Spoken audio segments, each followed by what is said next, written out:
안녕하세요. 건강 스토리텔러 정화입니다. 네, 몇 년 전에 침대에서 라돈이라는 그 물질이 나와서 크게 이슈가 된 적이 있었죠. 그때 저희 남편도 그 동네 주민센터에서 라돈 측정기를 빌려준다는 얘기를 듣고 그걸 빌려와서 집 곳곳을 측정했었던 기억이 납니다. 네, 요즘은 이 라돈에 대한 이야기가 꽤 조용해졌는데 최근에 다시 해외에서는 이슈가 되고 있어서 오늘의 주제로 정해봤습니다. 라돈의 위험성과 일상생활에서의 대처 방법, 그리고 이미 축적된 라돈은 어떻게 밖으로 배출할 수 있을지에 대해서 살펴보도록 하겠습니다. 이 라돈가스는 암의 주요 원인 중 하나로 알려져 있는데요. 특히 폐암의 발생 원인과 깊게 연관이 되어 있어서 라돈을 호흡하면서 우리 몸에 들어와 폐에 축적이 됩니다. 네, 실제로 WHO 세계보건기구에 따르면 그 라돈은 폐암의 주요 원인으로 알려진 흡연 다음으로 많은 폐암 발생 요인으로 손꼽히고 있다고 해요.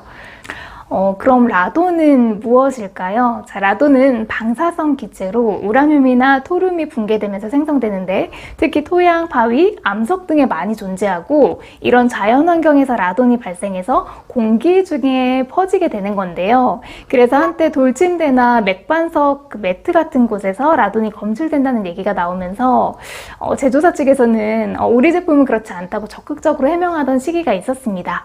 문제는 라돈은 색도 없고 냄새도 없고 또 아무런 맛도 느낄 수 없기 때문에 그 병으로 진행되기 전까지 아무런 느낌을 받을 수 없는 게 참 무서운 점인 것 같아요. 지금 치병 중이신 환우님들은 그 면역체계가 약해져 있을 수 있기 때문에 라돈 노출로 인한 그런 추가적인 건강 위험을 좀 경계하셔야 합니다. 특히 폐암을 진단받으셨거나 전이의 가능성이 있다면 라돈에 노출될 경우 암의 진행이 가속화될 수 있기 때문에 특히나 더 신경 쓰시는 게 좋습니다. 자, 그럼 우리 입장에서는 이런 예전에 문제가 되었던 침대라든지 장판이라든지 천연 라텍스 제품 같은 것만 피하면 되는 걸까요? 네, 사실 그렇게 간단하지는 않다고 해요.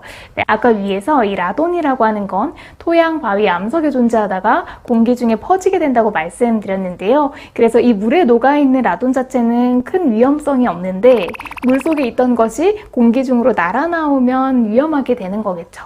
그래서 라돈에 오염된 지하수를 수도로 연결해서 실내에서 사용하게 되면 그 수도꼭지를 거쳐 나온 물이 싱크대에 튀면서 라돈이 실내로 퍼져서 공기를 오염시킬 수 있다고 합니다. 네, 두 번째로 온천인데요. 자, 온천 좋아하시는 분들 많으시죠? 네, 저희 아버님이 그 온천을 참 좋아하셔서 저희 가족 가끔 수안보에 온천 여행을 가기도 합니다. 자, 그런데 몇몇 온천 관광지에서는 마케팅으로 라돈이 함유된 온천수가 피부 미용이나 피부병 예방, 그리고 치료, 염증, 류마티스 관절염에 좋다 이렇게 홍보를 해서 소비자를 끌어모으고 있다고 합니다. 자, 모든 온천에 라돈이 함유가 되어 있는 건 아니고요. 안반층에서 온천이 나오다 보니까 그 안반층에서 라돈이 생성되면 온천수에도 섞여서 같이 나와서 그게 증기로 그 라돈가스가 흡입이 되는 그런 원리입니다. 그래서 조사를 해보니까 국내 라돈이 함유된 주요 온천은 설악산 척산온천, 그리고 충남의 온양온천, 또 대전의 유성온천, 부산 해운대온천, 울진의 백암온천이라고 해요. 업계 관련자들은 온천에 함유된 그 미량의 라돈은 우리 몸에 큰 영향을 끼치지 않는다고 주장하지만 이덕환 서강대 화학과 교수님은 그 반대로 라돈이 함유된 온천이 건강에 도움될 가능성은 전혀 없다. 자, 이렇게 이야기하면서 이 위해 가능성이 있다라고 경고를 하기도 했습니다. 그래서 만약 이런 부분에서 걱정이 되신다면 라돈이 나온다고 하는 온천은 좀 피하시는 편이 좋을 것 같습니다.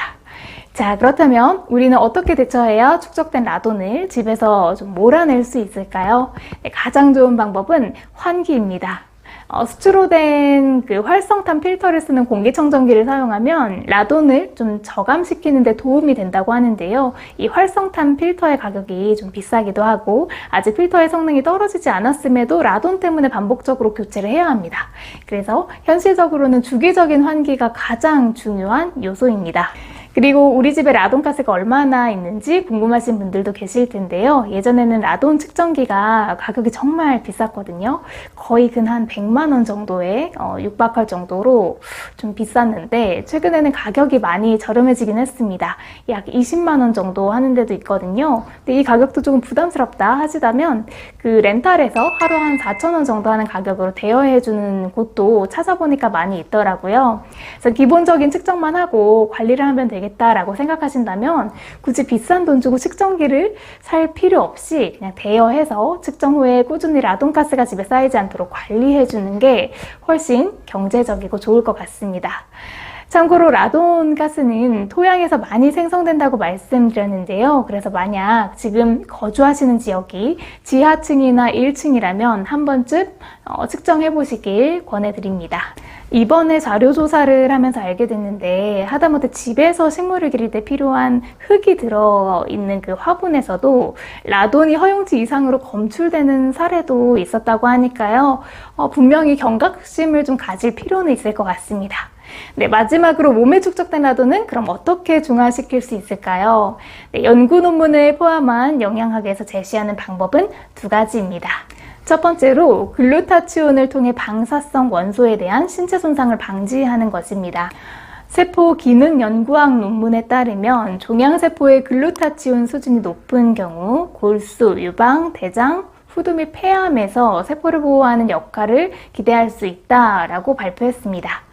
예전에 식물성 MSM을 왜 비타민C와 함께 섭취해야 하는가 라는 내용에서 같이 섭취한 뒤에 그 글루타치온 레벨을 올리고 신체 산화 스트레스 레벨이 눈에 띄게 감소하는 부분에 대해서 논문을 좀 인용해서 그래프로 보여드린 적이 있었는데요. 실제로 이 기사의 요지도 MSM의 유황 아미노산 성분 섭취가 그게 불충분할 때 간과 폐에서 글루타치온 농도가 감소한다고 경고하고 있습니다.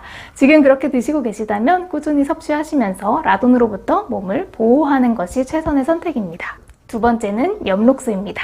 네, 엽록소는 몸에서 방사성 입자를 제거하면서 방사선으로부터 몸을 보호하는 것으로 나타났습니다. 이 엽록소는 케일, 시금치, 브로콜리, 부추에 들어있고요. 이런 야채들을 식단에 올려서 섭취하는 것만으로 라돈이 몸에 들어와 축적되는 걸 방지하고 중화시키는 데 도움을 받을 수 있는데요. 가장 중요한 건 집안에 라돈이 축적되는 걸 방지하는 거겠죠. 네, 이제 곧 무더운 여름이 시작될 텐데요. 창문 꼭꼭 닫아놓고 에어컨만 돌리지 마시고 주기적으로 환기하면서 공기도 교체하고 또 혹시 모를 라돈가스도 외부로 이제 배출시키는 효과를 내셨으면 좋겠습니다. 사소한 습관이 면역을 높인다는 이야기도 있습니다. 네, 오늘의 내용 참고하셔서 건강한 치유생활 되셨으면 좋겠습니다. 오늘 준비한 내용은 여기까지입니다. 시청해주셔서 감사합니다. 항상 건강하세요.